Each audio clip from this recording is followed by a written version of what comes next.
हरे राम राम राम हरे हरे, हरे कृष्ण कृष्ण कृष्ण हरे हरे, हरे राम राम राम हरे हरे। आवाज आ रही है सबको? हाँ प्रभु, आ रहा है आवाज प्रभु। हरे कृष्णा, दंडवत प्रणाम।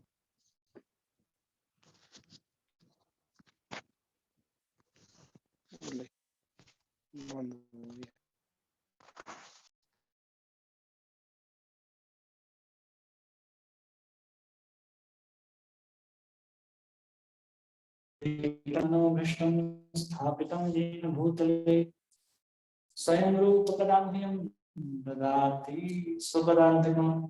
वन्देऽहं श्रीगुरो श्रीयुतापदकमलं श्रीगुरो वैष्णवांश श्रीरूपं साग्रजातं सहगना रघुनाथान्वितं तं सजीवं साद्वैतं सावधूतं परिजनास्तं कृष्णचैतन्यदेवं श्रीराधा कृष्णपादान् सहगना ललिता श्रीविशाखान्वितांश।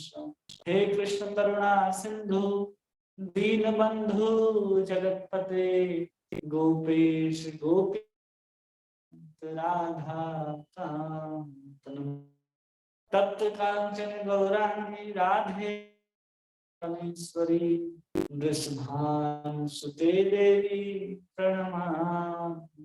हरि वाञ्छाकल्पतरुभ्यश्च पतितानां पावनेभ्यो वैष्णवेभ्यो नमो नमः। जय श्री कृष्ण चैतन्य प्रभु नित्यानंद श्री अद्वैत गदाधर श्रीवासादि गौर भक्तवृंद। हरे कृष्ण कृष्ण कृष्ण हरे हरे, हरे राम राम राम हरे हरे। गुरुवे गौरचंद्राय राधिकातदालये कृष्णाय तद्भक्ताय नमो नमः। हरे कृष्णा। आप सभी भागवतों का, सभी वैष्णव माधुर्य कादम्बनी के पाठ्यक्रम में बहुत बहुत स्वागत है और बहुत अभिनंदन है।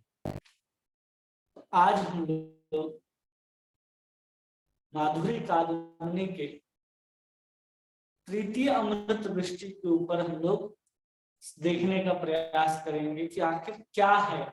हम लोगों ने पहला देखा, प्रथम वृष्टि में हम लोगों ने भक्ति के सब बारे में समझा कि भक्ति क्या है, भक्ति कैसे प्रकट होती है, भक्ति का स्वातंत्र क्या है, इसके विषय में हमने समझने का प्रयास किया।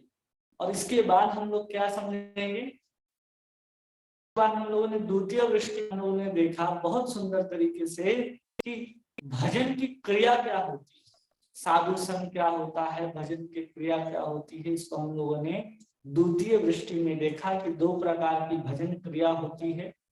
एक होती है जिसमें व्यक्ति का मन लग जाता है और एक होता है जिसमें व्यक्ति का मन नहीं लगता है।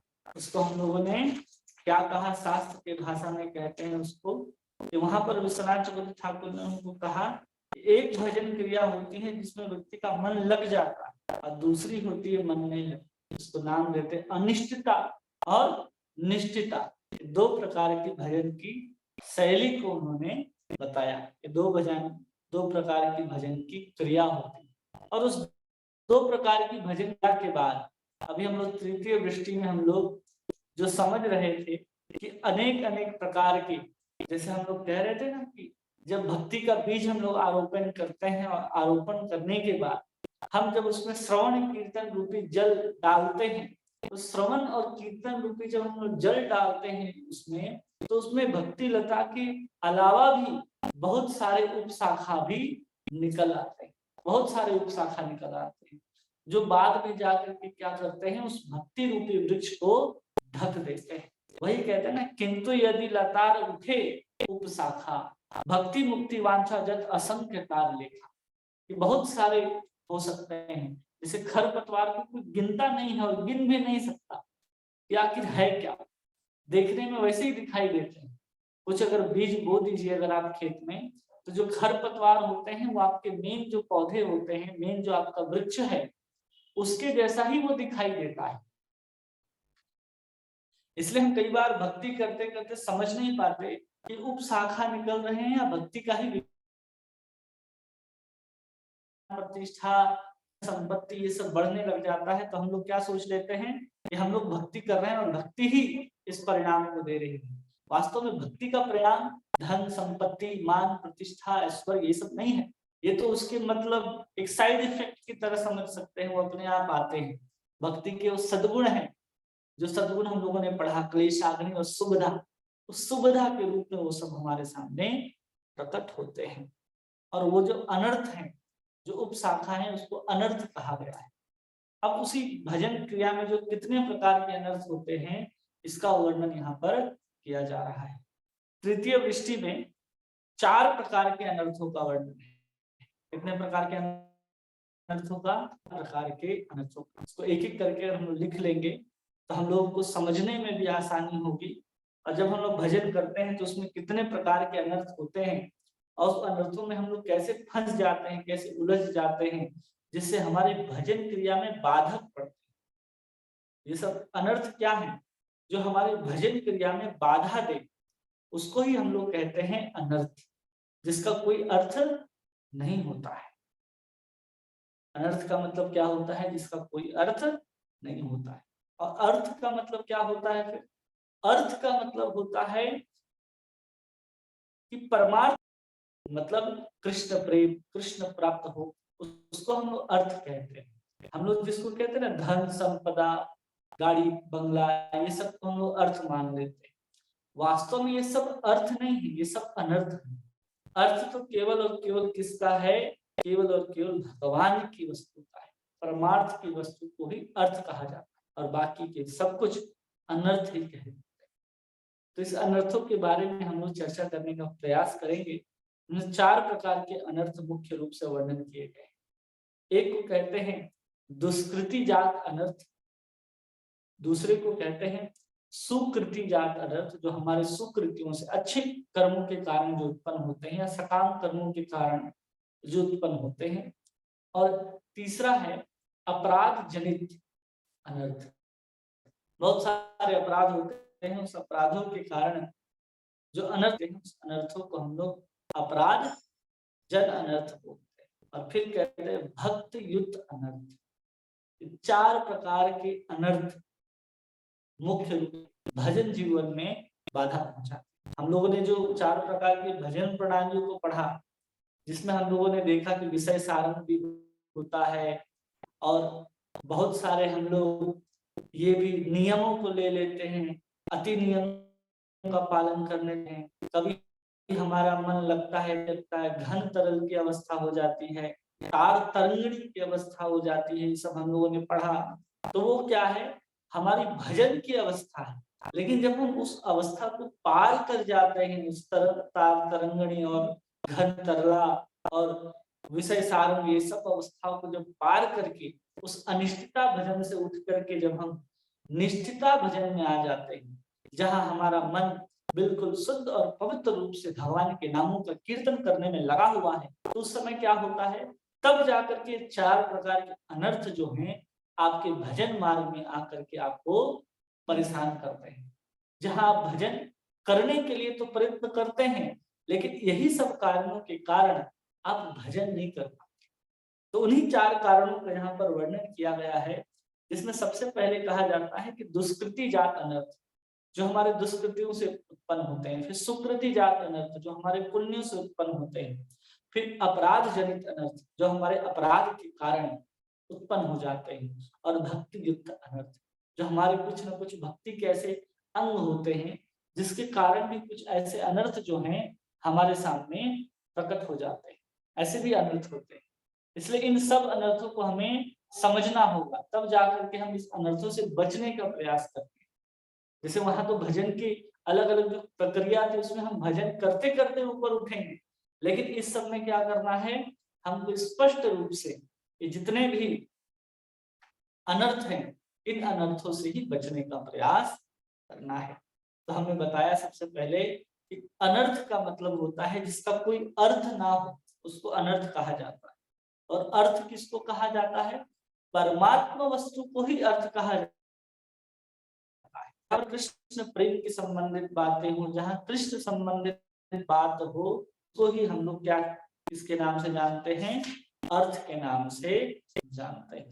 और सब अनर्थों का मूल क्या है, चलो अर्थ तो उत्पन्न होते हैं तो उसको तो हम लोग समझेंगे ही समझेंगे, लेकिन हम लोगों को ये भी समझना है साथ साथ कि उन अर्थों का, उन अनर्थों का उत्पन्न होने का मूल कारण क्या है। वो जो जितने भी अनर्थ हैं वो उत्पन्न कहाँ से हो जाते हैं, अपने आप तो आते नहीं होंगे, वो तो कहीं ना कहीं ऐसा उनका स्थान होगा, ऐसा कोई ना कोई कारण बनता होगा जिसके कारण वो अनर्थ जो है हमारे जीवन में आ जाते हैं।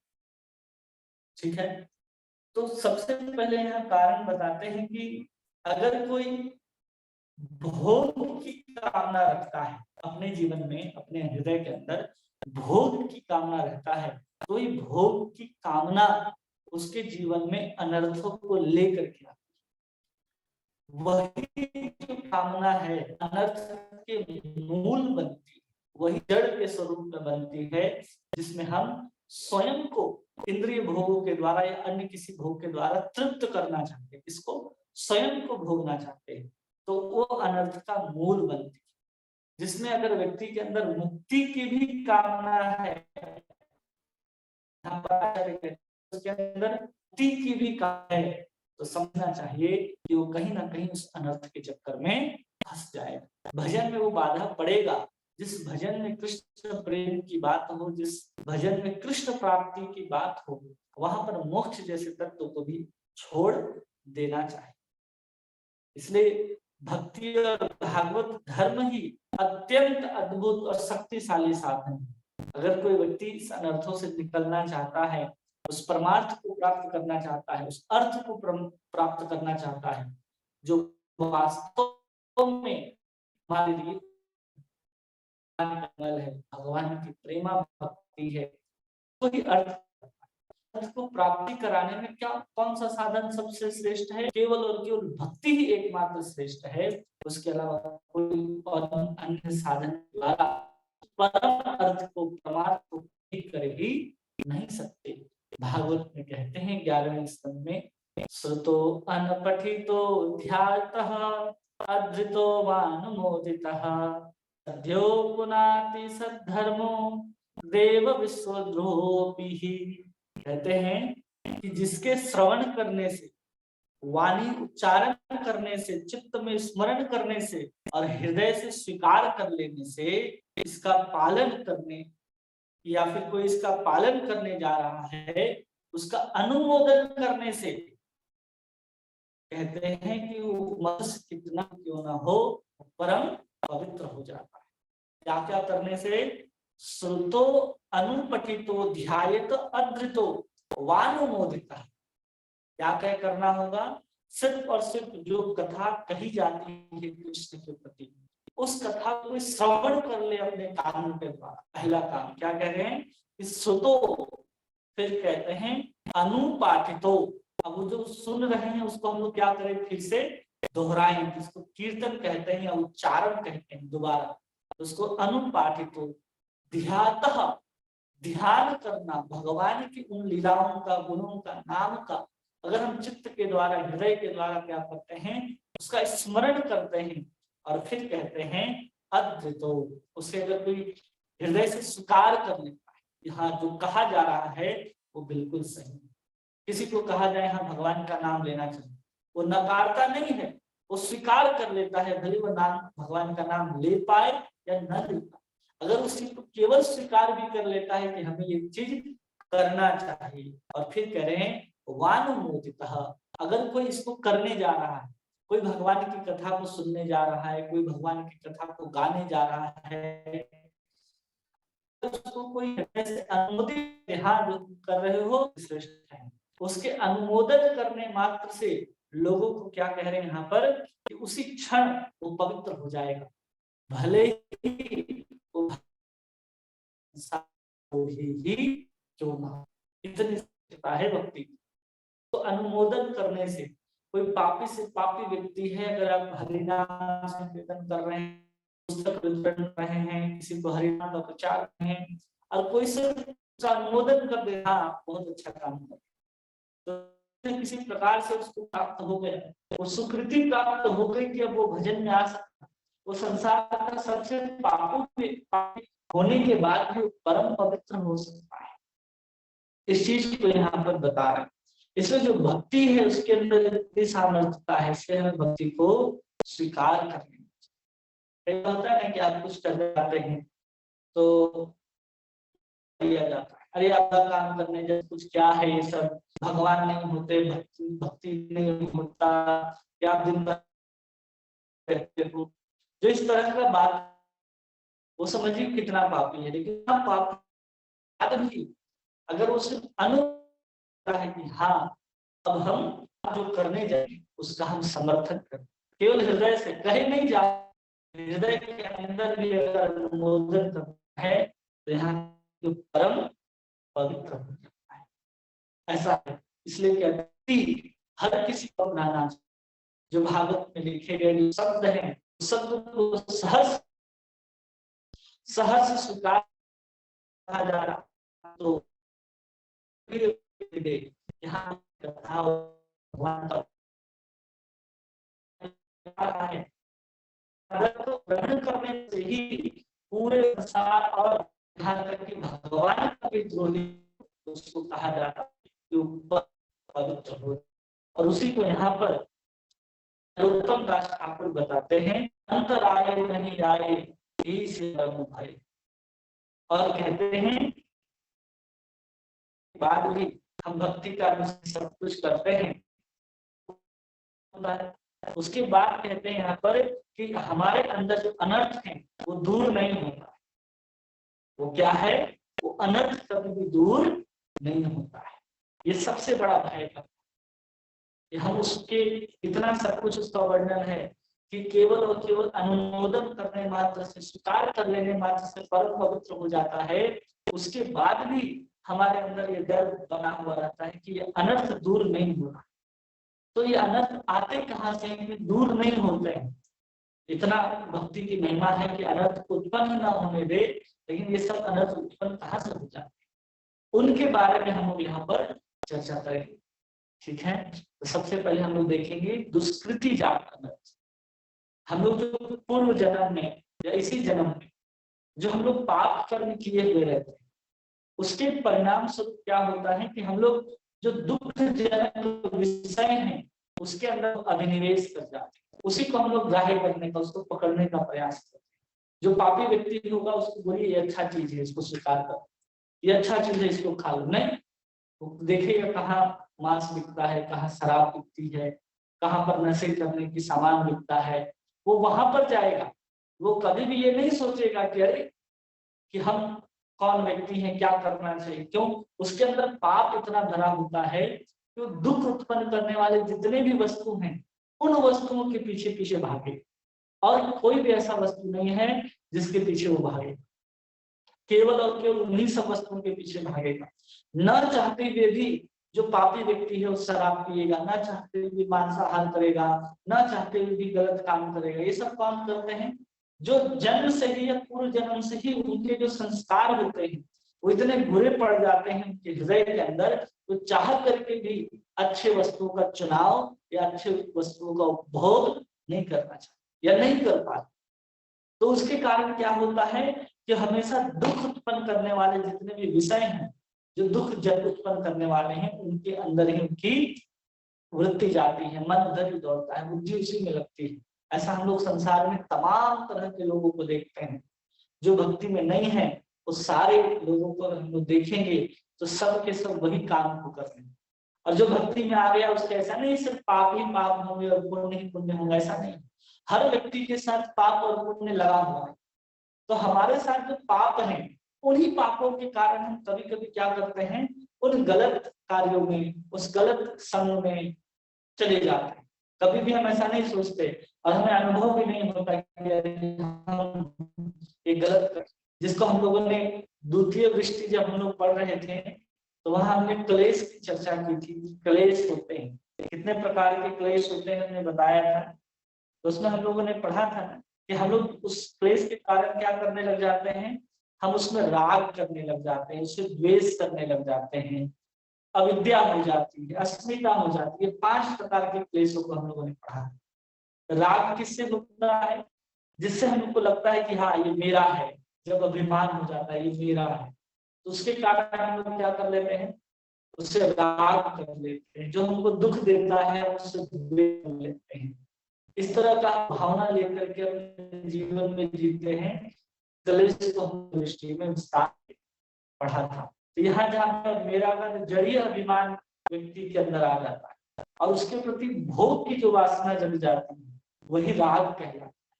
और जो दुख देता है उस प्रति हम क्या करने लगते हैं, द्वेष करने लगता है। और वही राग और द्वेष जो है हमको इस संसार में रह करके तीनों तापों में डाल देता है।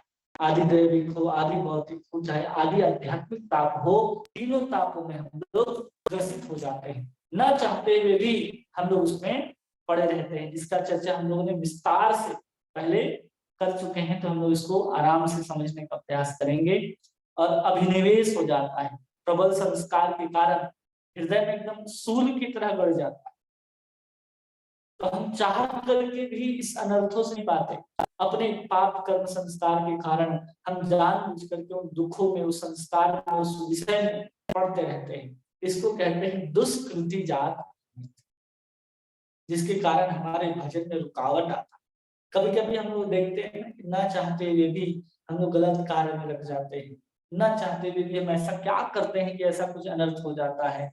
फिर हम अफसोस करते हैं, उसको प्रायश्चित करने का प्रयास करते हैं कि हमें ऐसा नहीं करना चाहिए। लेकिन कब प्रायश्चित करते हैं, जब कोई भक्ति के मार्ग को चुनता है तब ना जाकर के वो प्रायश्चित करेगा। उसकी बुद्धि के अंदर बात आएगी कि हमने क्या अपराध किया है जिसके कारण ये अनर्थ उत्पन्न हो रहे।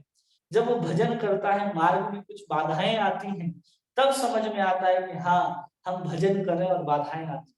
जो भजन ही नहीं करेगा उसको बाधा कहाँ से पता चलेगा कि इतना सब कुछ भी होता है भजन के मार्ग में। ऐसे ऐसे भी मार्ग से हमको गुजरना पड़ता है। इसलिए भजन के समय वही संस्कार जो होते हैं वो श्रवण के समय, कीर्तन के समय बाधक के रूप में आते हैं, जिसको हम लोग दुष्कृति जात अनर्थ कहते हैं। इसलिए हमको इस अनर्थ से बचने का प्रयास करना है। अपने अंदर कभी भी पाप वाले संस्कार को नहीं बनाना। जब आप पाप कर्म संस्कार को बार बार, पाप कर्मों को बार बार करते जाते हैं तो वही संस्कार के रूप में बदल जाता है। एक बार आप किसी कर्म को करेंगे वो संस्कार के रूप में नहीं आता, लेकिन बार बार जब उसको करने लग जाते हैं तो उसका अभ्यास आपको हो जाता है। और उसका अभ्यास होने के कारण आप क्या करते हैं, उस संस्कार में पड़ जाते हैं और वो आपको पकड़ लेता है, जकड़ लेता है। इस चीज को हमें समझना चाहिए। इसको कहते हैं दुष्कृति जात अनर्थ, जो आपके पाप के कारण या आपके बुरे कर्मों के कारण इस भजन जीवन में बाधा को पहुंचाते हैं। दूसरा है सुकृति जात। सुकृति मतलब अच्छे कर्म। बहुत सारे कर्म हैं जो हम अच्छे कर्म भी करते हैं, इस जन्म में भी करते हैं, पिछले जन्म में भी हम लोग किए होंगे। तो इस जीवन में उसके कारण क्या होते हैं, हमारे अंदर अलग अलग प्रकार की अलौकिक कामनाओं का जन्म होता है, जिसमें हम सोचते हैं कि अरे हमारे पास तो इतना धन है, इतना सब कुछ है, हमारे पास इतना पुण्य है, तो उस पुण्य के बदौलत हम सकाम कर्म करना भी चाहते हैं, या उस सकाम कर्मों के कारण हम कहाँ जाना चाहते हैं, स्वर्ग जाना चाहते हैं, या और अनंत प्रकार के जो सुंदर सुंदर भोग स्त्रियां भगवान ने इस प्रकृति में बना रखी हैं, वहां पर हम लोग जाने का प्रयास करते हैं कि हम स्वर्ग जाएंगे, हम वहां जाएंगे। अब वो स्वर्ग भी क्या है, अनित्य है, वो भी परमानेंट स्थान नहीं है, वो भी अनित्य है। उस अनित्य लोकों में हम लोग जाने का प्रयास करते हैं, कामना करते हैं, वहां जाकर के हम सुख भोग तो भोगेंगे। साधारण विषय भोग में हम लोग नहीं लिप्त होते। साधारण विषय भोग में जो हम लोग शराब पी करके लिप्त होते हैं वो पापी व्यक्ति। लेकिन जो पुण्यशाली व्यक्ति होते उसके अंदर भी एक अनर्थ होता है, जो इन सब के पीछे तो नहीं जाएगा, लेकिन वो कहाँ जाएगा, वो अच्छे स्वर्ग लोक में जाकर के चाहेगा कि हम वहां के भोगों को भोग लें। हमने इतने सारे पुण्य किए, हमें तो ब्रह्मलोक प्राप्त हो, तो हम वहां जाकर के वहां के सुख को, वहां के भोग को भोग लें, ऐसे उसके अंदर कामना आती है। और इसी सुकृति जात अनर्थ के अंदर आता है कि मुक्ति की कामना को भी यहाँ पर हम लोग कहते हैं कि वह सुकृति जात अनर्थ के अंदर आता है। इसलिए भक्ति रसामृत सिंधु में कहते हैं मुक्ति के विषय में कि मुक्ति भुक्ति मुक्ति स्पृहा यावत पिशाची हृदय वर्तते तावत भक्ति सुख स्यात्र कथा मध्यो भवेत्। अगर किसी के अंदर भोग की कामना है और किसी के अंदर मुक्ति की कामना है तो कभी भी भजन रस का आस्वादन नहीं कर सकता। अब आप देखते हैं कि इतने बड़े बड़े लोग हैं जो ऐसा भजन गाते हैं कि लोग वहां रोने लग जाते हैं, लोगों को बहुत आनंद आने लगता है, रोमांच सब शुरू हो जाते हैं। अब यहाँ पर स्पष्ट रूप से कहा जा रहा है कि भुक्ति मुक्ति स्पृहा यावत पिशाची हृदय वर्तते, जिसके हृदय में भुक्ति और मुक्ति नामक दो पिशाच निवास करते हैं, वो पिशाच अगर आपके हृदय में है तो कहा जा रहा है तावत भक्ति सुख त्यात्रा कथम अभ्युदय भवेत्, कि अगर वो दोनों पिशाच आपके हृदय के अंदर हैं तो आप भजन रस को आस्वादन कहाँ से कर पाएंगे, वो संभव ही नहीं होता है। जैसे हम साधारण फिल्म को भी देख करके हंस देते हैं, रो देते हैं, वैसे ही हम कभी किसी कथा में, कीर्तन में, किसी भाव ऐसे कार्यक्रम में जाकर के रो लेते हैं तो हमें लगता है कि वाह, हमने उस भक्ति का, उस भजन रस का आस्वादन कर लिया। लेकिन वास्तव में क्या हो रहा है, आपके अंदर हृदय के अंदर जो पिशाच है, जो मुक्ति की कामना है, मुक्ति की कामना है, अगर वो आपके जीवन में है तो कभी भी आप उसके रहते हुए अपने जीवन में भजन रस का आस्वादन नहीं कर सकते। और सुकृति जात अनर्थ जो होता है आपके अंदर यही भोग की इच्छा को और बढ़ा देता है कि हम साधारण सुख को नहीं, अब संसार वाला सुख नहीं, अब इस संसार के बाहर जो स्वर्ग लोक है, उसके ऊपर ब्रह्म लोक है, वहां जाकर के हम सुख भोग भोगेंगे। ये हमारे सकाम कर्मों के कारण, हमारे पुण्यों के कारण ये सब उत्पन्न होता है और उसी में हम लोग मुक्ति की कामना करने लग जाते हैं कि अरे हमको मुक्ति मिलना चाहिए, हमने इतना सब कुछ किया है, ये सब कुछ हमारे साथ उत्पन्न होने लग जाता है। और फिर आता है अपराधोत अनर्थ, जो अपराध जनित अनर्थ जिसको कहा जाता है, जो हमारे अपराधों के कारण उत्पन्न होते हैं। तो यहाँ पर जब हम अपराध की बात करते हैं तो पाप और अपराध के अंतर को भी समझना होगा कि पाप अलग वस्तु है और अपराध अलग वस्तु है। पाप का मतलब क्या होता है, जो पाप है उसको तो हम एक बार कृष्ण का नाम लेंगे और रुई के ढेर के समान जल करके समाप्त हो जाए, वो पाप है। लेकिन अपराध जो है, आप हजारों बार कृष्ण का नाम ले लीजिए, उसकी कृष्ण के नाम लेने के बाद भी आप उस अनर्थों को, उस अपराध को समाप्त नहीं कर सकते। पाप बहुत छोटी वस्तु होती है और अपराध बहुत बड़ा वस्तु होता है। एकदम नागण्य वस्तु है पाप और बहुत बड़ी वस्तु है अपराध। पाप का मतलब होता है कि जिसमें हम सांसारिक कामनाओं को रखते हैं और अपने आप को जब हम शरीर मान लेते हैं, इस शरीर को, इस अनित्य शरीर को ही हम सब कुछ मान लेते हैं और इस शरीर से संबंधित हम कुछ ऐसे काम को करते हैं जो बिल्कुल भी सही नहीं है, जो बिल्कुल भी मान्य नहीं है। उस चीजों को हम लोग क्या कहते हैं, पाप कहते हैं। जैसे इस शरीर के द्वारा हमें किसी का धन नहीं लूटना चाहिए, किसी को कटु भाषण नहीं बोलना चाहिए, दुराचार नहीं करना चाहिए, या फिर किसी के धन को नहीं हड़पना चाहिए, किसी को दुख नहीं देना चाहिए, किसी को बुराई नहीं करना चाहिए, शराब नहीं पीना चाहिए, मांस नहीं खाना चाहिए, या फिर स्मृति शास्त्र का अपमान नहीं करना चाहिए। ये सब पाप में आते हैं। ये सब क्या है, पाप है। और इनके पाप की अलग अलग कैटेगरीज में बांटी गई है। एक को कहा कहते हैं कि अति पातक, मतलब महापाप, फिर है एक महापातक, फिर एक अनुपातक, फिर बोलते उपपातक, मतलब एक पाप है उसके संबंधित दूसरे और छोटे छोटे पाप है, फिर संकीर्ण गण, फिर अपात्रीकरण, फिर जाति भ्रम, मलवा, प्रकृत, इस अलग अलग तरह के पाप के अलग अलग कुटिया है। जो भ्रूण हत्या करता है उसको अति पातक कहा जाता है, जो शराब पीता है उसको महापातक कहा जाता है, जो किसी को दुख देता है उसको कहते हैं अनुपातक।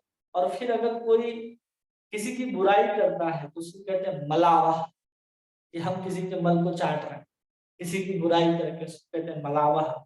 और फिर कहते हैं प्रकृण।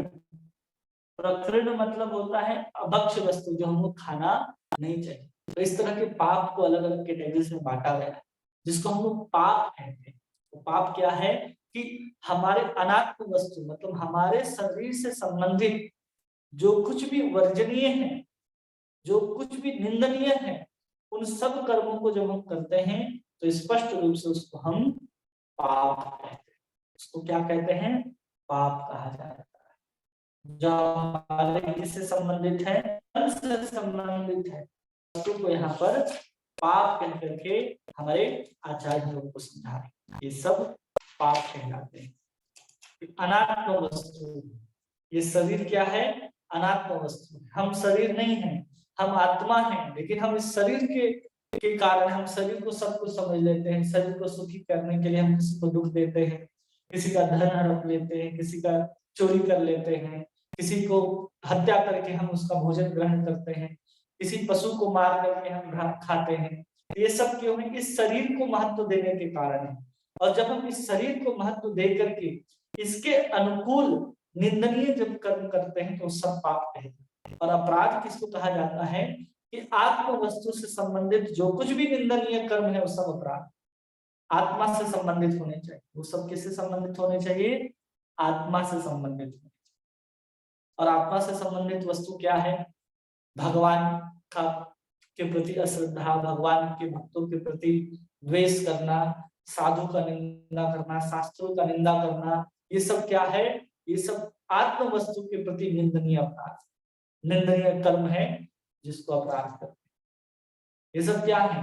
भगवान को प्रसन्न करना चाहिए, भगवान के संबंधित जो भी वस्तु है उसके प्रति आदर करना चाहिए, उसकी अवज्ञा नहीं करना चाहिए, उसका अनादर नहीं करना चाहिए, भक्त को देख करके, भगवान को देख करके प्रणाम करना चाहिए।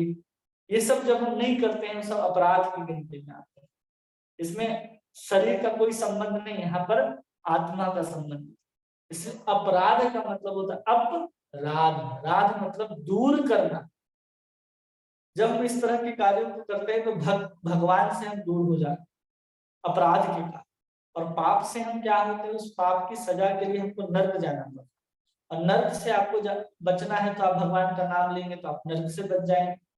छठे स्कंद में स्वयं यमराज जी समझाते हैं कि अगर कोई भी व्यक्ति कृष्ण का नाम लेता हो, गले में कंठी माला हो, तिलक धारण करता हो, तो कभी भी उसको यहाँ पर मेरे पास पकड़ करके मत ला, क्योंकि वहां यमराज का भी अधिकार नहीं है। तो उसी प्रकार को एक बार भी अगर कृष्ण नाम ले लेता है तो उसको तो नर्क नहीं जाना पड़ेगा, तो क्योंकि एक बार कृष्ण नाम लेने से ही उसके जो अनंत जीवन के जो पाप राशि हैं वो जल करके समाप्त हो जाते हैं। तो हम लोग यहाँ बात कर रहे थे कि अपराध जनित अनर्थ, ये सब किस अपराध के कारण जन्म लेता है? पाप और अपराध हम लोग समझ गए कि पाप बहुत छोटी वस्तु है जिसको हम भगवान का नाम लेकर के समाप्त कर सकते हैं। आप गंगा में स्नान करके अपने पाप को धो सकते हैं, और बहुत सारे ऐसे प्रक्रियाएं हैं जिसके द्वारा आप पाप को मिटा सकते हैं।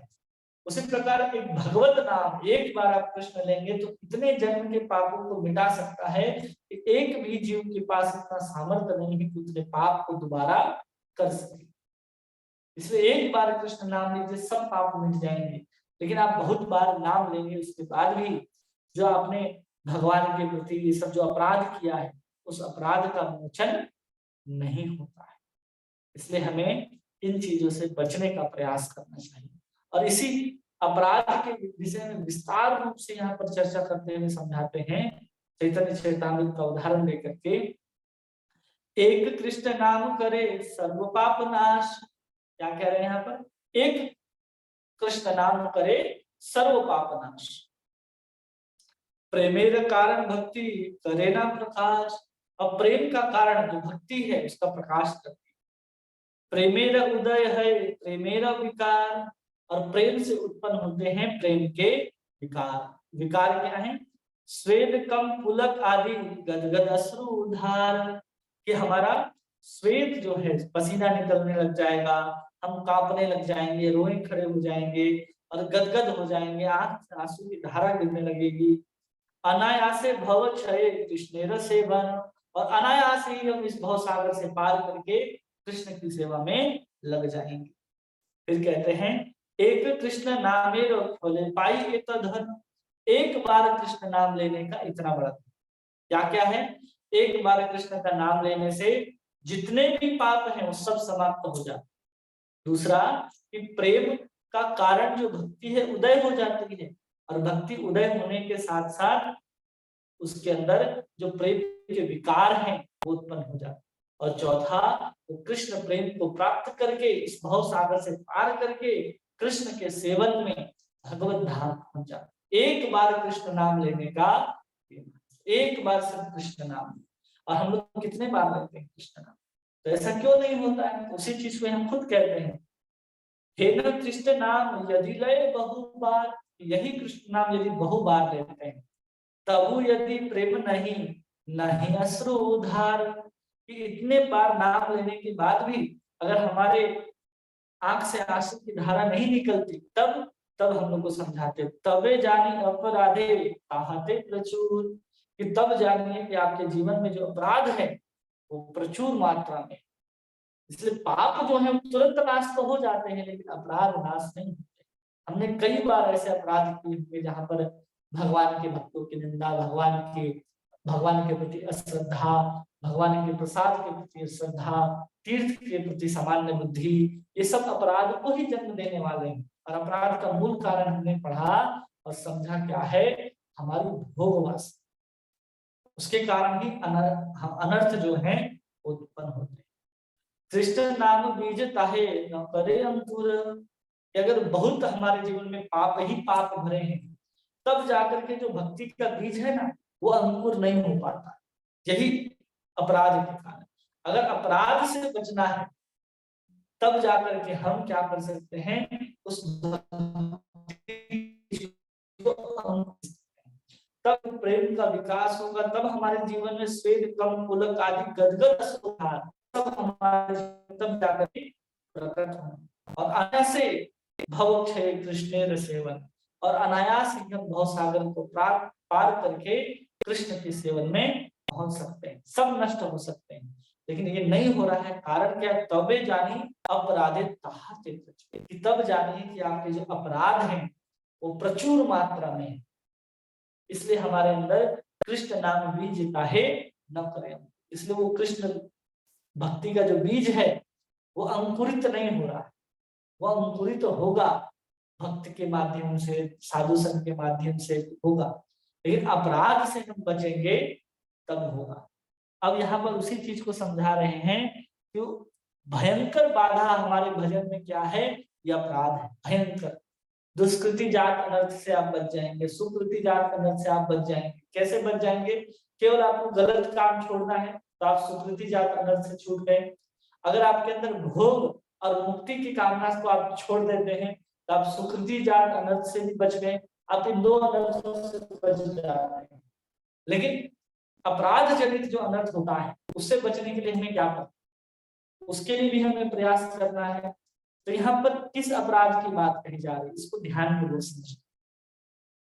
यहाँ पर नाम अपराध के विषय में कहा जा रहा है। अगर व्यक्ति नाम के प्रति अपराध करता है, साधु के प्रति अपराध करता है, भगवान के प्रति यदि अपराध करता है, तब जाकर के उसके अपराध बढ़ते हैं। लेकिन भगवान के प्रति अगर अपराध है तो कहते हैं ना कि हरि स्थाने अपराधे तारे हरि नाम, तुम स्थाने अपराधे नहीं परित्राण। कि अगर हम किसी भगवान के सामने जाकर के हम अपराध करते हैं और पुनः भगवान का नाम लेते हैं भगवान के पास, तो भगवान के ऊपर या भगवान के प्रति किया गया अपराध है वो तुरंत क्षमा हो जाता है, वो तुरंत हमें माफ कर देते हैं। लेकिन हम किसी भक्त के समीप जाकर के अगर अपराध करते हैं तो नहीं परित्राण, जब तक हम उसे दोबारा माफी नहीं मांग लेते हैं तब तक वो अनर्थ हमारे जीवन में बना ही रहेगा। अब इसको यहाँ पर समझाते हैं बहुत अच्छे तरीके से कि मनुष्य अपने चित्त में अभिमान या भोग वासना उत्पन्न होती है, उससे दूसरों के धन संपत्ति अपहरण हिंसा, मिथ्या भाषण, मांस, मछली आदि का भक्षण इत्यादि उत्पन्न होता है, यही पाप है। यही सब क्या है? पाप है। और देह अनात्म अर्थात जड़ वस्तु है। इस देह के अनात्म अभिमान एवं अनात्म वस्तु के भोगों के लिए जो वासना होती है, उससे अनात्म वस्तु से संबंध तन, मन और वचन के द्वारा जो असत कर्म होते हैं, पाप कहलाते हैं। इसके द्वारा इस शरीर से संबंधित जो भी कर्म है, वो सब क्या कहलाते हैं? पाप कहलाते हैं।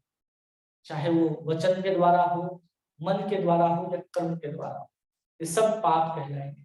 क्योंकि हम इस शरीर को ही सब कुछ मानने लग जाते हैं और इसको सुख पहुंचाने की इच्छा से हम सब कुछ अनर्थों को उत्पन्न करते चले जाते हैं।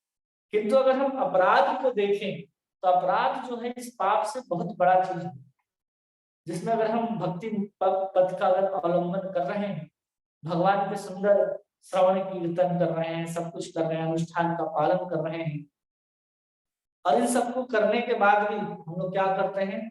श्री भगवान के प्रति, भक्त के प्रति, नाम के प्रति या फिर धाम के प्रति क्या कर रहे हैं? ये चित्त वस्तु है, सच्चिदानंदमय स्वरूप है। ये सब भक्त भी सच्चिदानंदमय है, धाम भी सच्चिदानंदमय है, और भगवान के जो नाम है, धाम है, वो सब कुछ दिव्य है। उसमें अगर हम लोग अदिव्यता का अनुभव करने लग जाए, उसको हम लोग सोचे कि ये साधारण वस्तु है, भगवान के नाम, भगवान के भक्त, भगवान का धाम, ये सब क्या है? ये साधारण है। हमारे अंदर ऐसी बुद्धि आ जाए तो ये समझना हम अपराध ही कर रहे हैं, वो अपराध का ही कारण है। इसलिए उस अपराध से बचना चाहिए। अगर हमारे मन में महाप्रसाद के प्रति, हमारे प्रति, भक्त के प्रति, ग्रंथ के प्रति, गुरु के प्रति साधारण बुद्धि आ जाए कि अरे ये तो साधारण है, जो धाम हम लोग वृंदावन धाम के नाम से जानते हैं, वो कहे कहाँ है वृंदावन धाम? तो कहेंगे भारत देश के अंदर उत्तर प्रदेश राज्य है, उसी राज्य के मथुरा जिले में वृंदावन पड़ता है। ये भौगोलिक स्थिति से ठीक है, लेकिन अपने मन में कभी भी भौगोलिक स्थिति के अनुसार वृंदावन की कल्पना नहीं करनी चाहिए। वृंदावन वास्तव में चित्त स्वरूप है, वो किसी उत्तर प्रदेश का भाग नहीं है। वृंदावन साक्षात भगवान कृष्ण जहां पर निवास करते हैं, जहां उनकी लीला स्थली है, वही यहाँ पर धाम के रूप में आया है। जहां वृंदावन है, जहां पर यमुना है, जहां पर राधा कुंड है, श्याम कुंड है, जहां पर गिरि गोवर्धन है, उसी को हम लोग वृंदावन कहते हैं। तो उत्तर प्रदेश का या भारत देश का वो भाग नहीं है। ऐसा सोचना कि वृंदावन भारत में है या उत्तर प्रदेश में, ये भी उसके प्रति क्या है? अपराध मूर्ति है। इससे भी हमें बचना चाहिए। उसी को यहाँ कह रहे हैं कि अगर हम भगवान के प्रति, भक्त के प्रति, नाम के प्रति, या चित्त वस्तु है, इस तरह के अगर बुद्धि को हम लोग लाएंगे तब अच्छा है। लेकिन हम उसको अचिद्ध वस्तु, असद्य वस्तु या फिर सामान्य वस्तु समझ लेंगे, तब अपराध का कारण होगा। इसके प्रति कभी भी प्राकृतिक बुद्धि हमें नहीं करनी चाहिए। और ये सब बुरे कर्म जो है वही अपराध कहलाते हैं।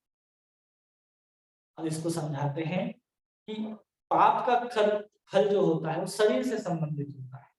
जो हम लोग अपराध करते हैं वो आत्मा से संबंधित होता है कि हम भगवान से दूर हो जाते हैं। जब हम पाप करते हैं ना, तो पाप के कारण क्या होता है कि हम बहुत काल तक नर्क में रह सकते हैं, और फिर किसी साधु की कृपा से हम तुरंत भगवत धाम जा सकते हैं। लेकिन हम जन्म जन्म तक मनुष्य के शरीर को प्राप्त करते रहें और जन्म जन्म तक अपराध करते रहें और जन्म जन्म तक भक्ति भी करते रहें, तो भी भगवत धाम नहीं जा सकते हैं अगर हम अपराध करते रहें। क्योंकि जब व्यक्ति अपराध करता है ना, किसी मान लीजिए साधु के प्रति अपराध हो गया, किसी भक्त के प्रति अपराध हो गया, तो उसके भक्ति का जो बीज है उसको उखाड़ करके फेंक देती है। इतना प्रबल होता है कि वैष्णव के प्रति अपराध करता है। इसलिए वैष्णव के प्रति कभी भी अपराध नहीं होना चाहिए। और किसी अन्य वस्तु के प्रति अपराध हो गया तो आप उसको क्षमा कर सकते हैं, करवा सकते हैं, बहुत उपाय है उसके क्षमा करने का, उसके आपको मुक्त होने का, उसे छूटने का। लेकिन आप जब एक भक्त के प्रति अपराध कर देते हैं तो आपकी जो भक्ति लता का बीज है उसको उखाड़ करके ही फेंक दिया जाए। इतना खतरनाक होता है किसी वैष्णव के प्रति अपराध करना। और कभी कभी होता है कि चलो वैष्णव के प्रति अपराध हुआ लेकिन उतना गंभीर अपराध नहीं हुआ, तो क्या होता है धीरे धीरे वो भक्ति लता का बीज सूखने लग जाती है, या फिर वो बहुत काल तक ढक दी जाती है, आवृत्त कर दी जाती है, और आप उस भक्ति की क्रिया से दूर हो जाते, आप भजन से दूर हो जाते, कीर्तन से दूर हो जाते, मंदिर जाना छोड़ देते हैं, धाम में जाने में रुचि नहीं होने लगती है। तो ये सब किसके कारण होता है? अपराध के कारण होते हैं। इसलिए इस अपराध से अगर हम बचेंगे तो हमारे जीवन में ये श्रवण कीर्तन जो आराम से हम करते हैं वो आराम से कर सकते हैं। लेकिन ये सब क्या होता है, भक्ति धीरे धीरे ढक जाती है। भक्ति कभी भी समाप्त नहीं होती। भक्ति कब समाप्त हो जाएगी? जब हम किसी वैष्णव के प्रति अपराध कर देंगे तो भक्ति का बीज जो है वो हृदय के खेत में जो बोया हुआ है वो निकाल दिया जाए। और जमीन के बाहर जो है बीज, वो कभी भी फल नहीं देती, वो कभी भी अंकुरित नहीं होती, पल्लवित नहीं होती। इसलिए कभी भी वैष्णव के प्रति अपराध नहीं होना चाहिए, चाहे वो किसी भी मत पथ और संप्रदाय से। हमें सबके प्रति सम्मान की बुद्धि रखनी है, सबके प्रति चिद वस्तु रखनी है, प्राकृतिक बुद्धि किसी के प्रति नहीं रखनी है। लेकिन वही बहुत गंभीर अपराध ना हो तो उससे क्या होता है कि हम भक्ति से दूर हो जाते हैं। कुछ समय के लिए, कुछ काल तक के लिए हमें भजन में मन न लगे, श्रवण आदि में मन न लगे, इस तरह का होता है। विषय जातीय अपराध या भगवान के प्रति अपराध भक्ति के प्रवृत्ति को ढक देता है। विषय जातीय अपराध जो होता है, कभी कभी हम लोग जो सेवा करते हैं उसके प्रति अपराध हो जाता है, भगवान के प्रति अपराध करते हैं, तो हमें कुछ काल तक ढक देता है कि हम उससे दूर हो जाते हैं, मन नहीं लगने लगता है। ये सब की अपेक्षा जो है वैष्णव अपराध को परम खतरनाक, परम डेंजर माना जाता है, परम भीषण कहा जाता है। इसलिए इस सब से हम लोगों को बचना चाहिए। अगर हम लोग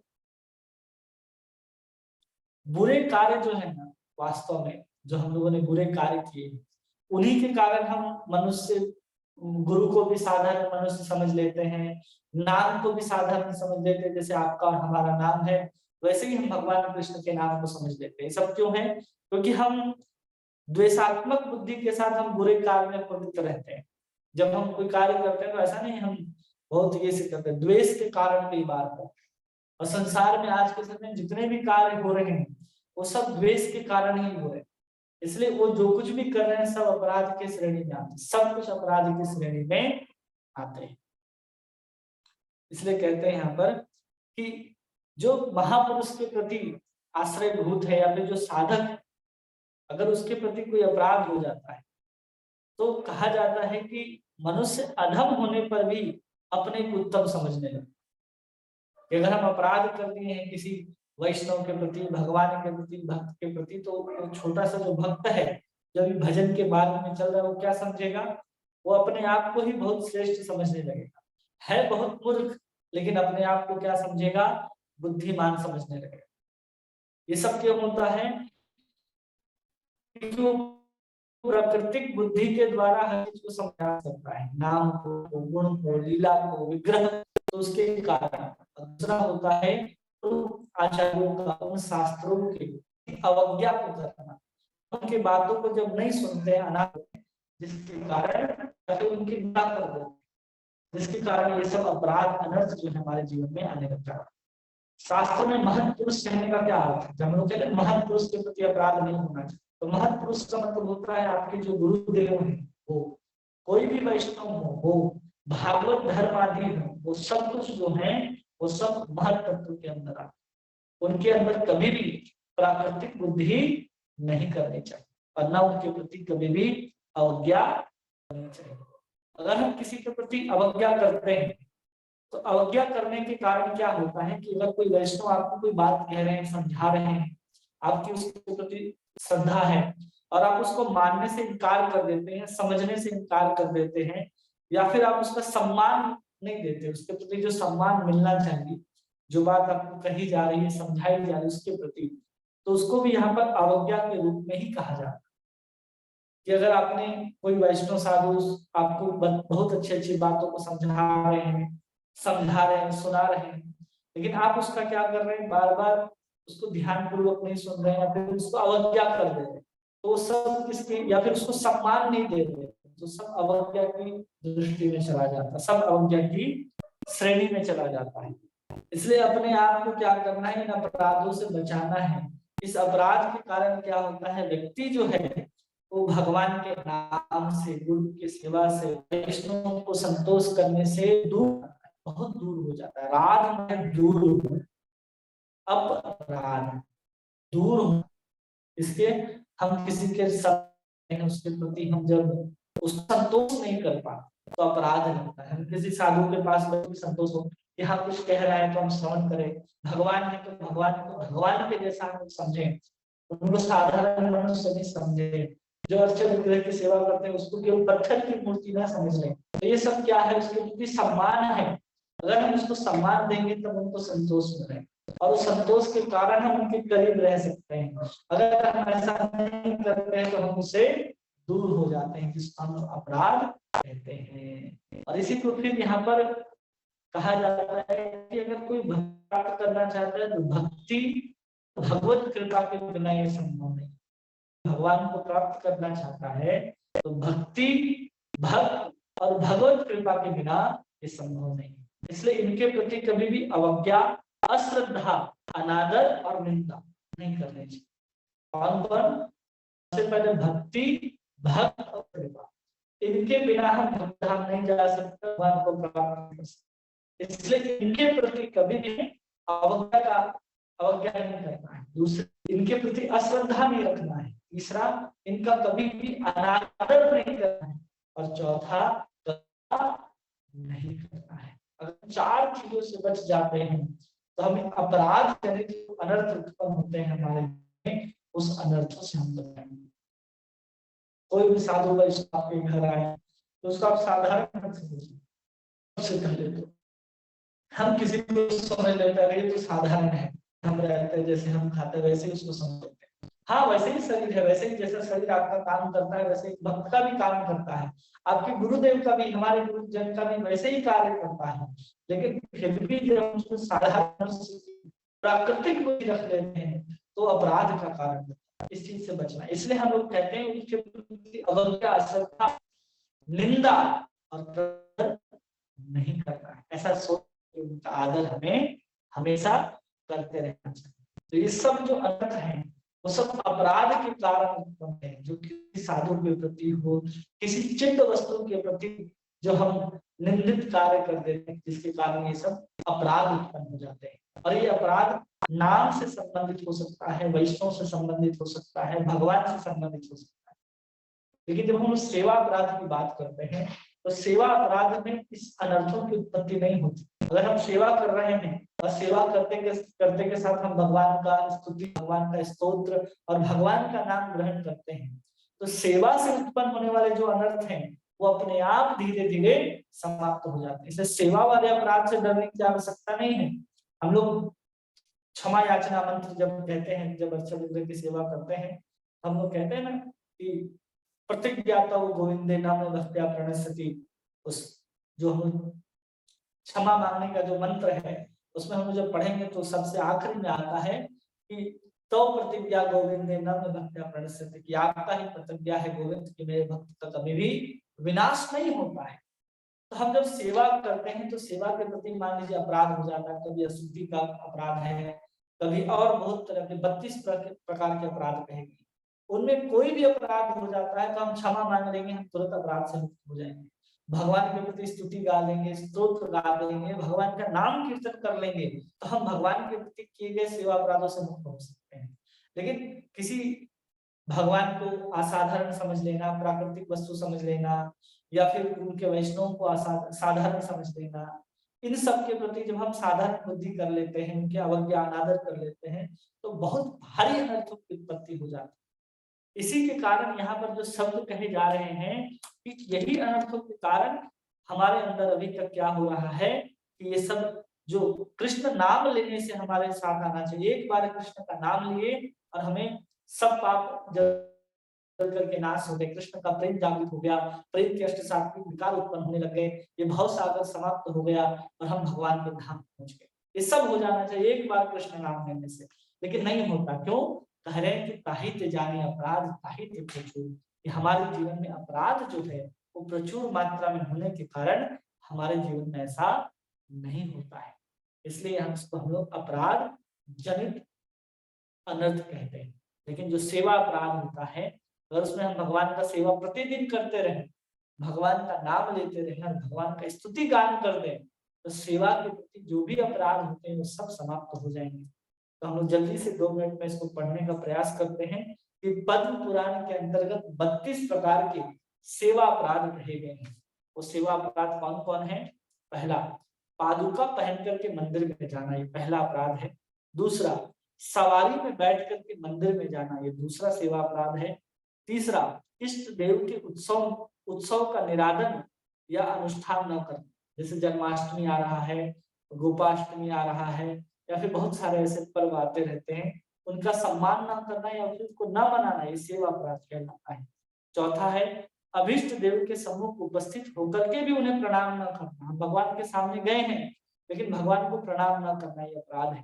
पांचवा नाम अपराध है उच्छिष्ट अवस्था में भगवान की वंदना करना, कि हम कुछ ग्रहण किए हैं लेकिन आचमन नहीं किए, बिना आचमन किए हुए हम भगवान की वंदना करते हैं, तो ये भी सेवा अपराध है। अपवित्र अवस्था में भगवान की वंदना करना, ये भी अपराध है। एक हाथ से प्रणाम करना, आजकल कहीं जाते हैं गाड़ी में सवारी में चलते रहते हैं, ऐसे ऐसे प्रणाम कर ले, ये अपराध है। इसलिए एक हाथ से कभी प्रणाम नहीं करना चाहिए। आठवां है, देवता को पीठ दिखा करके प्रदक्षिणा करना, और भगवान को दाहिने ओर पीठ पीछे या बाईं ओर जिस प्रकार से परिक्रमा की गई है, सम्मुख आने पर भी परिवर्तन न कर प्रदक्षिणा करते हैं। कभी कभी हम लोग प्रदक्षिणा करते हैं तो भगवान की तरफ पीठ चला जाता है, हमें प्रयास करना है कि हम पीठ भगवान की तरफ न ले जाए, हम ऐसे परिक्रमा करें कि हमारा मुख जो है भगवान की ओर बना रहे। विग्रह के सामने पैर पसार करके बैठना, ये भी एक अपराध है।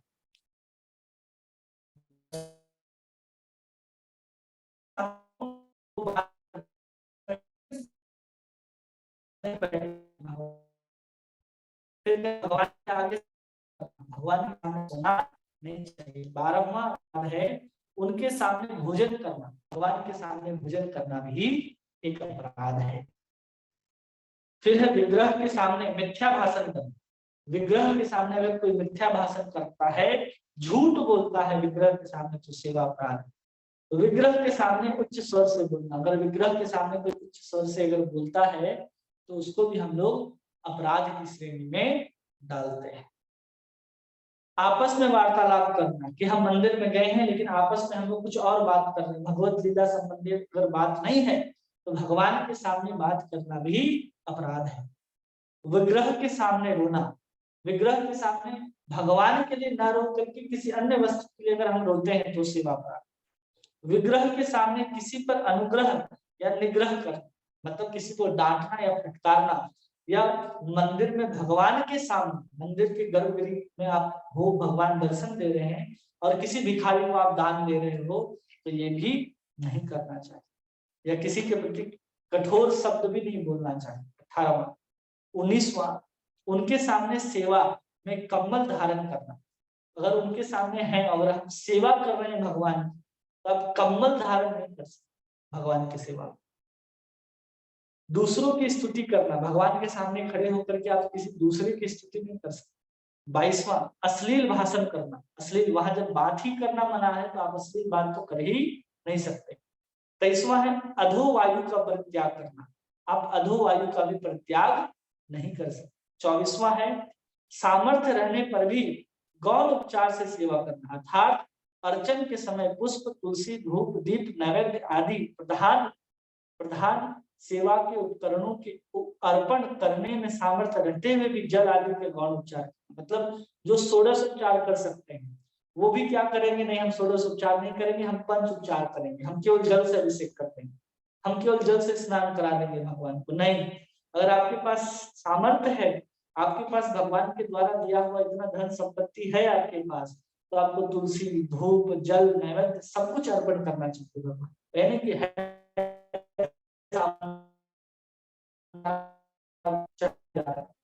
सामर्थ्य है तो आप अच्छे अच्छे पकवान को भोग लगाना चाहिए, भगवान को निवेदित करना चाहिए। ये भी अपराध है अगर हम ऐसा नहीं करते हैं। 25वां, अनिवेदित का भोजन करना, भगवान को अर्पण नहीं की वैसी वस्तुओं का भोजन करना भी है। समय उपयोगी फल पुष्प तथा अर्पण न करना, मतलब जिस ऋतु में जो पुष्प उत्पन्न होते हैं, जो फल आते हैं, उसको भगवान को अर्पण अवश्य करना चाहिए। जैसे गर्मियों के दिनों में जब आम का मौसम आता है तो आम को भगवान को अर्पित करना चाहिए, जब ठंडे के दिनों में जब अमरूद का मौसम आता है तो अमरूद को भगवान को अर्पित करना चाहिए। जिस मौसम में जो फूल को भी भगवान को ऋतु के अनुसार अर्पण करना चाहिए। एक साल जैसे गेंदा फूल कहेंगे सालों भर के, लेकिन हम ये कभी भी नहीं देते कि सीजन में भगवान के लिए क्या उत्पन्न होते उस पुष्प को भगवान को अर्पण करना है, वैसे फल सब्जियों को हमको भगवान को अर्पित करना है, इस बात का ध्यान रखना। और आगे कहते हैं 27वां, किसी भी वस्तु के अग्र भाग को स्वयं भोजन कर या दूसरे को देकर उसका अवशिष्ट भाग को अर्पण कर। कि हम 2 किलो अनार खरीद के लाए हैं तो 2 किलो में एक हम खा लेते हैं, जो बाकी बचेगा उसको हम भगवान को भोग लगाते हैं, ये भी अपराध। जो कुछ आया है सबसे प्रथम अधिकार भगवान का होता है। फिर कहते हैं विग्रह को पीठ दिखा करके बैठना। 29वां, विग्रह के सम्मुख दूसरों को प्रणाम करना या अभिवादन करना। अगर भगवान का ऑर्डर खुला है, आप भगवान का दर्शन करने गए तो आप किसी अन्य वस्तु व्यक्ति का सम्मान नहीं कर सकते। भगवान ही वहां एकमात्र सम्मानीय व्यक्ति होंगे और कोई दूसरा होगा ही नहीं, इस बात को ध्यान रखना है। आपके गुरुदेव हैं तो आप अपने गुरु को प्रणाम कर सकते हैं विग्रह के सामने, और किसी को भी नहीं सकते हैं। गुरुदेव के सामने मौन रहना, गुरुदेव हैं तो आप उनके सामने मौन नहीं रह सकते, उनको प्रणाम करना चाहिए, उसका स्तव स्तुति करते रहना चाहिए, उनसे कुछ प्रश्न उत्तर पूछते रहना चाहिए, ऐसे चुपचाप नहीं बैठ जाना चाहिए। 31वां, अपनी प्रशंसा नहीं करनी चाहिए, भगवान के सामने कभी भी अपनी प्रशंसा नहीं करनी चाहिए। और 32वां है, किसी भी देवताओं की निंदा नहीं करनी चाहिए, कि हम भगवान कृष्ण का गुणगान कर रहे हैं तो हम बाकी देवी देवताओं का अपमान कर रहे हैं, उनकी निंदा कर रहे हैं, कभी भी होना नहीं चाहिए, सेवा अपराध कहे जाते हैं। 32 प्रकार के सेवा अपराध जो पद्म पुराण में कहे गए हैं, उसके अलावा भी वराह पुराण के अंतर्गत बहुत सारे ऐसे अपराध कहे गए हैं। जैसे संक्षेप में राजा का अन्न खाना, अंधकार गृह में भगवान का स्पर्श करना, या फिर घंटा आदि बजाए बिना पर्दा को खोल देना, ये सब अपराध हैं। या फिर कुत्ता आदि के उच्छिष्ट को भगवान की सेवा में निवेदित कर देना, या फिर पूजा करते समय मल मूत्र का त्याग करना, या मल गंध धूप देना, निषिद्ध पुष्पों का पूजन करना। जैसे बहुत सारे ऐसे पुष्प हैं जो भगवान को अर्पित नहीं होते, बहुत सारे ऐसे सुगंध हैं, जैसे चमेली, चमेली का जो धूप आता है ना अगरबत्ती, उससे आप भगवान का अर्चन नहीं कर सकते। ऐसे बहुत सारे नियम हैं, उससे बचना चाहिए। फिर आगे कहते स्त्री संसर्ग के बाद स्नान आदि किए बिना सेवा करना।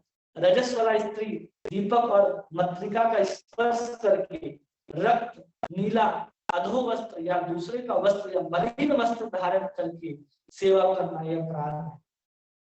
फिर कह रहे हैं कि अपान वायु का त्याग कर क्रोध करके शमशान जा करके या अजीर्ण अवस्था में तेल मर्दन करके, तेल लगा करके अर्चा विग्रह की सेवा नहीं होती है। ये सब बहुत तरह के अपराध हैं।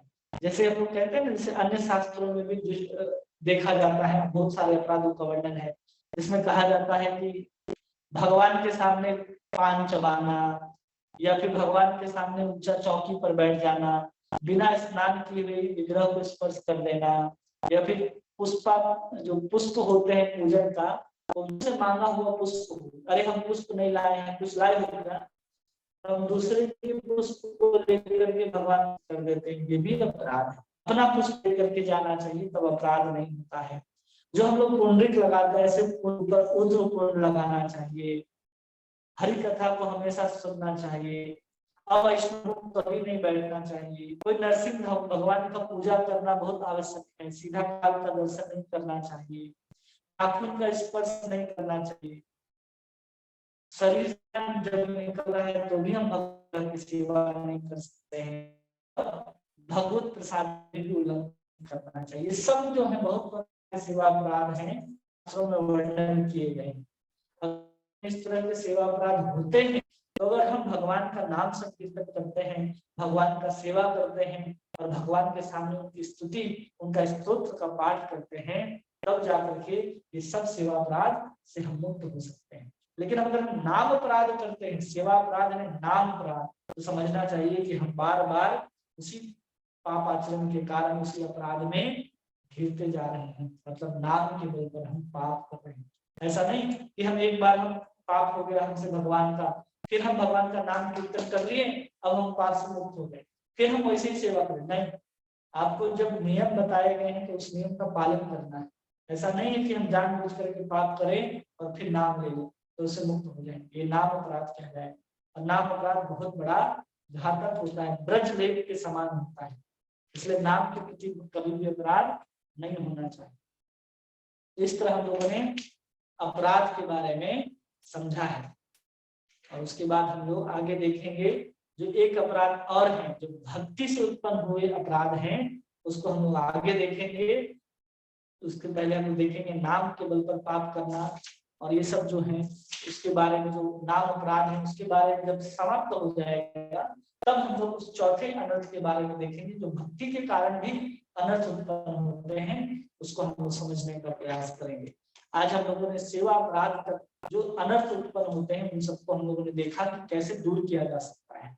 तो सुकृति जात अनर्थ जो है उसमें हमारी भोग वासना होती है मुक्ति की, और मुक्ति की उसको छोड़ दिए तो मुक्त हो गए। दुष्कृति जात अनर्थ जिसमें हम लोग ऐसे वस्तुओं का अंगीकार कर लेते हैं, भोगने की इच्छा करते हैं जो पाप से उत्पन्न होते हैं, दुख जनक होते हैं, उसको छोड़ दिए तो हम दुख से उत्पन्न होने वाले या दुष्कृति से उत्पन्न होने वाले अनर्थ से बच जाएंगे।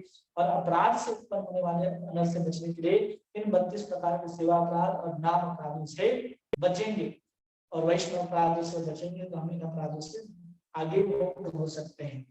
तो कल हम लोग देखेंगे कि नाम अपराध कितने प्रकार के होते हैं और उसको विस्तार से हम लोग समझने का प्रयास करेंगे। 10 प्रकार के नाम अपराध और उन नाम अपराधों को कैसे अलग अलग श्रेणी में डाला जाता है, कैसे मुक्त हो सकते हैं, उसको हम लोग समझने का प्रयास करेंगे। तब तक के लिए आप सभी भक्तों का बहुत बहुत धन्यवाद।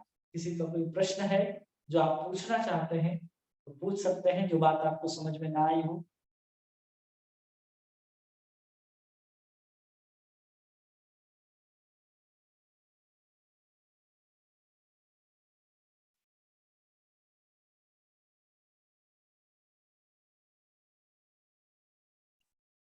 सबको बात समझ में आई सब? हरे कृष्णा, आवाज जा रही है सबको मेरे? हरे कृष्णा। जी प्रभु, आवाज आ रही है। सब आई बात समझ में? आ रही है। हाँ जी, हाँ जी। समझ में भी हरे आ कृष्णा प्रभु जी। हरे कृष्णा। प्रभु जी, अपराध और पाप के बारे में थोड़ा समझा दीजिए, थोड़ा कंफ्यूजन लग गया। इसके बारे में अपराध और पाप में प्रभु जी हम लोग मतलब कैसे समझे? अपराध मतलब आत्मा से संबंधित है, लेकिन आत्मा का मतलब जो विषय जो बोले, 4 चीज बोले, तो वो मतलब वही है बोल के कैसे समझे? आत्मा जैसे के विषय मतलब भगवान जो है, भक्त जो है, संत जो है, धाम जो है, नाम जो है, ये सब आत्मा से संबंधित है ना। अच्छा अच्छा। जो इस तरह की जो दिव्य वस्तुएं सब आत्मा से संबंधित है। और शरीर से संबंधित किसी का चोरी कर लेना, किसी के ऊपर डाका डाल देना, किसी को हड़प लेना, किसी को निंदा करना, किसी को चोट पहुंचाना, किसी की बुराई करना, ये सब शरीर से संबंधित है। तो ज्यादातर जो शरीर से संबंधित होते हैं वो पाप की श्रेणी में आते हैं।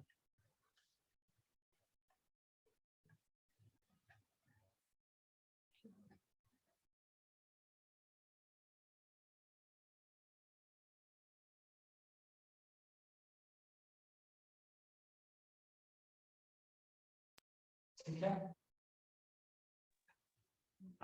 आवाज चला गया था प्रभु जी। है? आवाज चला गया था प्रभु जी। आवाज चला गया था, फिर से बोले। नहीं होगा, मैं समझ गया, मैं जो समझा वो बोल देता हूँ। मतलब आपने बोला जो आत्मा के आत्मा का रिलेटेड जो चीज है, जैसे कि भगवान, उसका नाम, संत, उनके प्रति जो हम लोग मतलब हमारे चिंतन से जो भूल करते हैं या फिर उनको द्वेष करते हैं या जो भी करते हैं, वो होगा अपराध। हाँ, फिर अपराध का प्रभु जी, अपराध कितने प्रकार के होंगे? फिर अभी जैसे सेवा अपराध बोले, नाम अपराध बोले, ऐसे कितना प्रकार होता है अपराध? एक तो वैष्णव अपराध, एक नाम अपराध और एक सेवा अपराध, 3 प्रकार के मुख्य अपराध होंगे। अच्छा, वैष्णव अपराध, सेवा अपराध और नाम अपराध। हाँ, इसमें नाम अपराध के अंतर्गत ही वैष्णव अपराध को लेते हैं और सेवा अपराध। मुख्य 2 प्रकार के अपराध हैं, सेवा अपराध और नाम अपराध। सेवा अपराध से आसानी से छूट सकते हैं, नाम अपराध और वैष्णव अपराध से हम आसानी से छूट नहीं सकते, हमारी भक्ति को नाश कर देगा। अच्छा, और प्रभु जी आपने अभी जैसे पिछले मैंने बोला था कि जैसे कि कृष्ण का नाम एक बार लेने से आपका पाप जो है वो खत्म हो जाएगा, लेकिन अगर हाँ, अपराध है तो भक्ति रता बीज नहीं होगा। तो हम लोगों का भी मतलब इसको हम लोग खत्म कैसे करेंगे फिर? वो तो अपराध तो रह ही जाएगा ना। अपराध से बच करके, क्या करके प्रभु जी? अपराध से बच करके, अपराध से मुक्त होंगे तो ही कृष्ण नाम शुद्ध निकलेगा। नहीं तो हम जो कृष्ण का नाम ले रहे हैं वो शुद्ध निकल ही नहीं रहा है। हाँ, वो तो प्रभु जी मतलब फ्यूचर के लिए हो गया। जो पुराने जो पिछले जन्म में हम लोग जो अपराध किए हैं वो सब का क्या होगा?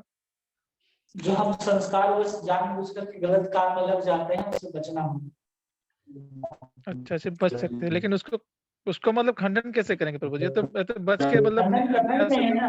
जब आपको पता है कि ये चीज गलत है तो आप फिर उसको स्वीकार करने जा रहे हैं। जैसे कहा गया कि शराब नहीं पीना, मांस नहीं करना है, परिस्थिति संग नहीं करना है, जुआ नहीं खेलना है, तो मना किया गया आपको, ऐसे भी उस वहां पर नहीं जाना है, फिर भी आप जाएंगे तो अपराध अनर्थ को उत्पन्न करेगा ही, जो आपको श्रवण से, कीर्तन से, भक्ति से दूर कर देगा, बाधा उत्पन्न आएगा आपके जीवन में। तो सिंपल है, उससे आसानी से बच सकते हैं।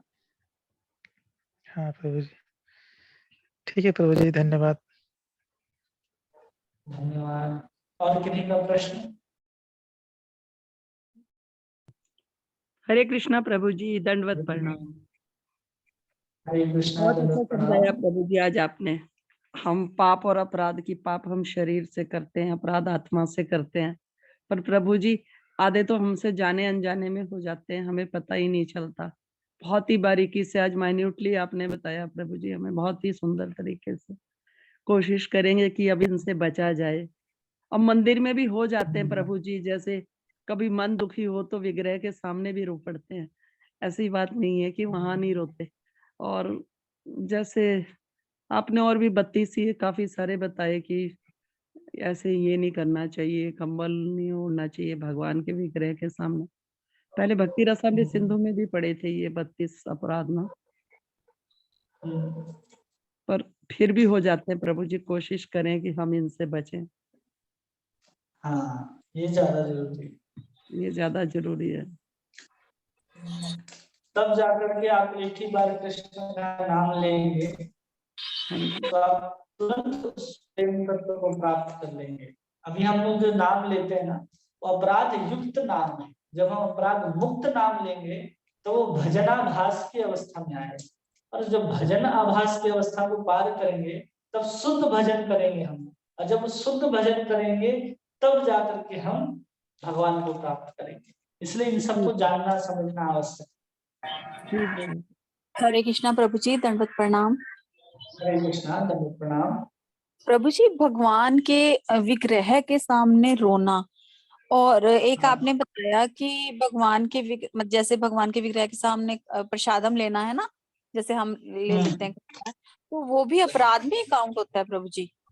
हाँ, तो प्रभु जी अगर भगवान अपराध। की जैसे जैसे अब हम कई बार वृंदावन जाते हैं तो भगवान जी को देख के रोना आता है, हम रोते हैं प्रभु जी, मतलब हो जाता है कई बार ऐसे भाव विभोर हो जाता है इंसान, तो वो पाप है प्रभु जी? अपराध है, पाप नहीं है। हाँ, अपराध। क्योंकि अब भाव जिस आपको लगता है कि हम उस भाव में आकर के हम रो रहे हैं कि हमको भगवान मिलने चाहिए, वास्तव में उस भाव से नहीं, आप संसार की पीड़ाओं से इतने त्रस्त हो जाते हैं कि आपको भगवान को देख करके रोना आ जाता है, इसलिए आप रोते हैं। नहीं प्रभु जी, अगर मान लो हम भगवान के लिए ही रो रहे हैं तो वो अपराध माना जाएगा? भगवान के लिए रो रहे हैं तो अपराध नहीं माना जाएगा, लेकिन जो साधारण रूप से जो हम विग्रह को देख करके रोते हैं, अभी जिस अवस्था में है, वो हम संसार से इतने दुखी हैं, इतने आक्रांत हो जाते हैं कि हमें भगवान को देख करके अपने आप ही रोना आ जाता है। हाँ जी, वही कह रही हूँ ना प्रभु जी, मतलब अगर हम भगवान के लिए रोते हैं तो वो अपराध नहीं है। अगर हम जैसे अपनी मान लो हमारी कोई इच्छा है वो पूरी नहीं हुई, या हम भौतिक संसार से दुखी हैं, तो फिर भगवान के विग्रह के आगे जाकर अगर हम रोते हैं तो वो अपराध हो गया है ना प्रभु जी? हाँ, हाँ।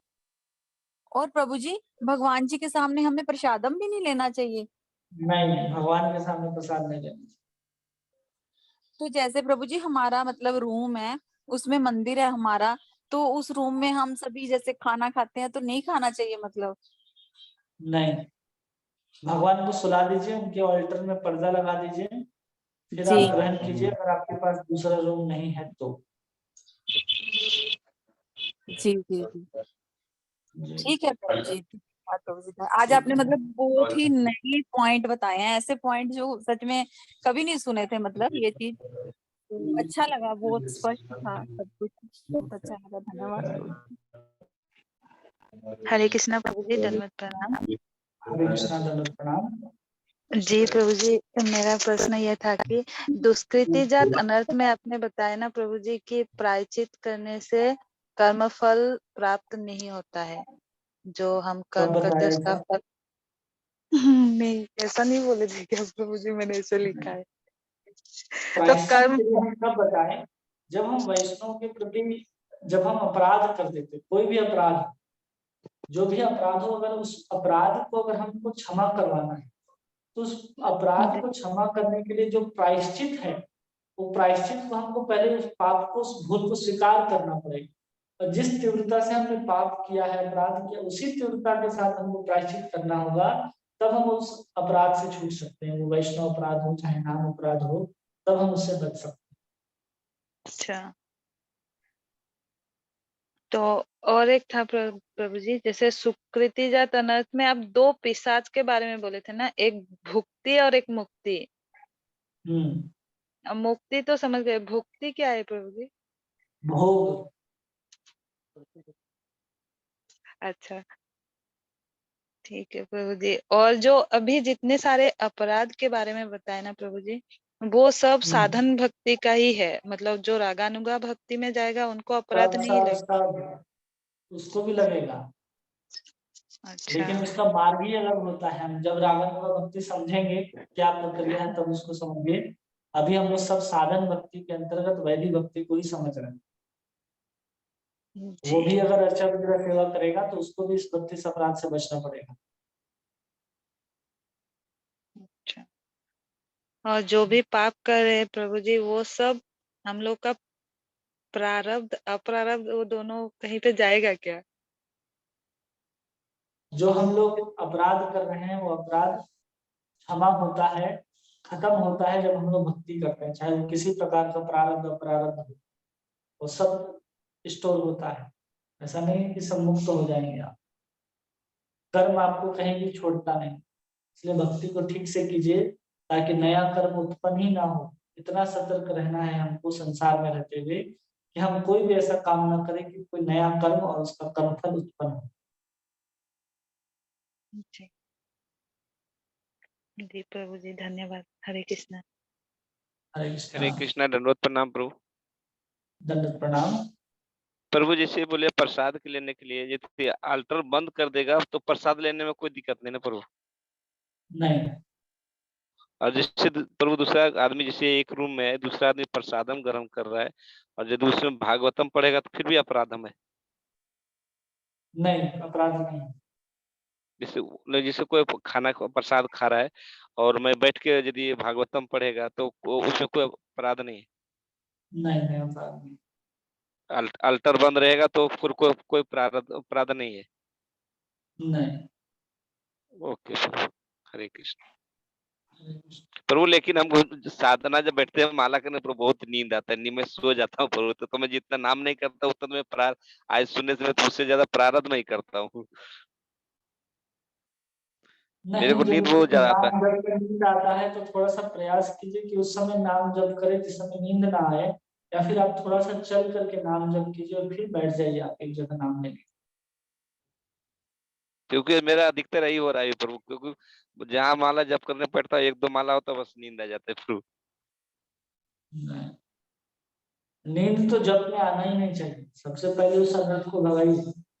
जप में मन नहीं लगे वो समझ में आता है, जप में नींद तो एकदम नहीं आना चाहिए, वो शारीरिक दुर्बलता है। अगर किसी को जप में नींद आता है तो मानसिक दुर्बलता नहीं कहेंगे उसको, हम शारीरिक दुर्बलता कहेंगे।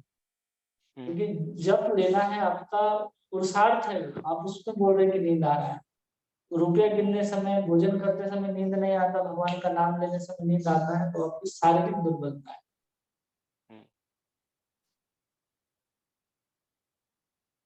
तो उसे थोड़ा सा उसको सुधारिए कि जब करते समय नींद ना आए। ठीक है। ओके। और किन्हीं का कोई प्रश्न? हरे कृष्णा प्रभु जी, मेरा और एक प्रश्न था। जैसे हाँ। अपराध में भक्ति लता बीज का उखाड़ के फेंकना और सूखना दोनों में क्या अंतर है? जब वैष्णव के प्रति आप अपराध कर देंगे किसी साधु के प्रति, तो आपका जो भक्ति लता बीज है उखड़ जाए। अगर वो बड़ा बीज बड़ा हो गया है, बीज तो छोड़िए, उसमें अंकुर भी आ गया, उसमें पत्ते भी आ गए, वो बड़ा हो रहा, फूल भी आने वाला है, तो भी अगर आप वैष्णव अपराध करेंगे तो उसको उखाड़ के फेंक दिया जाएगा, वो सूख जाएगा। इतना बड़ा अपराध होता है। छोटा सा बीज तो उखाड़ के फेंक देना हो तो साधारण सी बात है, तो बड़ा सा पेड़ जब हो जाएगा, भाव की अवस्था में पहुंच जाएगा, उसके बाद भी अगर आप वैष्णव अपराध करेंगे तो सुखाने का ताकत रखता है वैष्णव अपराध आपकी भक्ति। धन्यवाद। वैष्णव अपराध में क्या क्या आता है प्रभु? वैष्णव, किसी भी वैष्णव को देख करके उसका सम्मान न करना, न मुस्कुराना, उसका विवादन न करना, या फिर उससे अच्छे से बात न करना, ये सब वैष्णव अपराध के अंतर्गत आता है। उसको हम लोग आगे पढ़ेंगे डिटेल।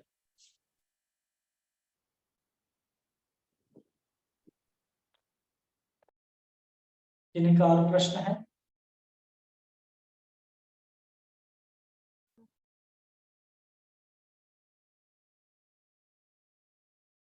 हो गया सबका प्रश्न? ठीक है। हरे कृष्णा कृष्ण कृष्ण हरे हरे, हरे राम राम राम हरे हरे। हरे कृष्णा। आप सभी भक्तों का बहुत बहुत धन्यवाद। हरि बोल। हरे कृष्ण प्रभु जी, दंडवत प्रणाम। कृष्णा प्रणाम। हरे कृष्णा दंडवत प्रणाम प्रभु। लेकिन आज एकादशी महात्म नहीं पढ़े प्रभु। पढ़ लीजिए एकादशी महात्मा। ओके प्रभु, मैं बोलने वाला था पहले कि प्रभु एकादशी महात्म पढ़ सुना दीजिएगा, सब कुछ सुन लेगा। ठीक है, ओके प्रभु, पढ़ लेंगे प्रभु। हाँ, सुबह ही बताते तो हम उसको सुबह पढ़ लिया करेंगे। आपसे हम ध्यान रखेंगे कि एकादशी के दिन एकादशी महात्मा पहले सुना देंगे और फिर भागवत सुनाएंगे। ठीक है? क्यों सुबह में भी मैं इच्छा हुआ था मैं बोलने के लिए, तो मैं बोला चलो शाम में सुनेंगे प्रभु के मुख से। ओके ठीक है, हम सुना देंगे। ठीक है, बस हम ध्यान रखेंगे। ओके प्रभु, ओके। ठीक है।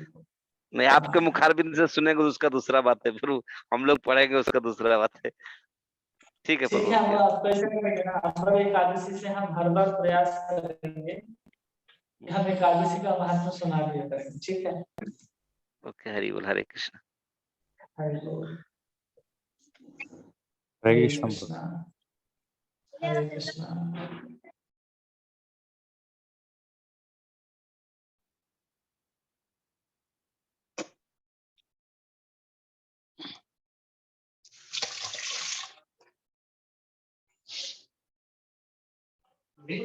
वैसे वापस तुमको